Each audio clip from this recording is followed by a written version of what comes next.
peut avoir l'impression que Jésus nous invite à une espèce de calcul qui est quand même une fausse humilité. Va t'asseoir à la dernière place, comme ça on va te dire monte plus haut et ça sera un honneur pour toi devant tout le monde.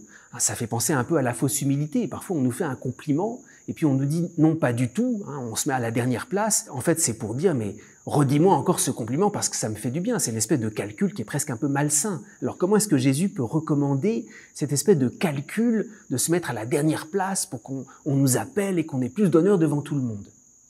En réalité, Jésus nous enseigne sur le véritable sens de l'humilité chrétienne, parce que c'est ça, s'asseoir à la dernière place. Quel est le sens de l'humilité chrétienne? Et c'est très important. L'humilité n'est pas une fin en soi. Ce n'est pas un but, ce n'est pas une finalité de se rabaisser. La finalité, effectivement, c'est notre exaltation devant toute la maison de Dieu. Et l'humilité chrétienne, c'est pas seulement se mettre à notre place pour y rester.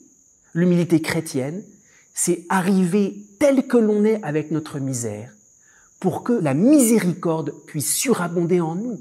L'enfant prodigue, il revient par la petite porte à la dernière place et le Père l'élève en lui mettant le plus beau vêtement. Et nous, il faut avoir cette audace.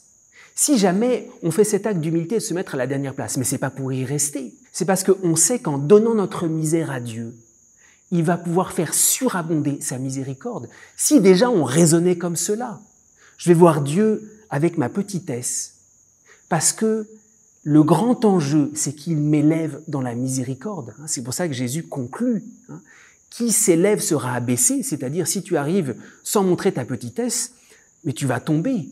Si tu arrives avec ta petitesse, ta pauvreté, qui s'abaisse sera élevé. C'est l'élévation de la miséricorde. Alors, il ne faut pas avoir peur, il y a un vrai calcul, et qui est un calcul de sagesse. Quand je m'approche du Christ, oui, il faut que je lui donne toutes mes misères, toute ma pauvreté, parce que tout ça, c'est une matière pour faire surabonder sa miséricorde, pour m'exalter aux yeux de toute sa maison.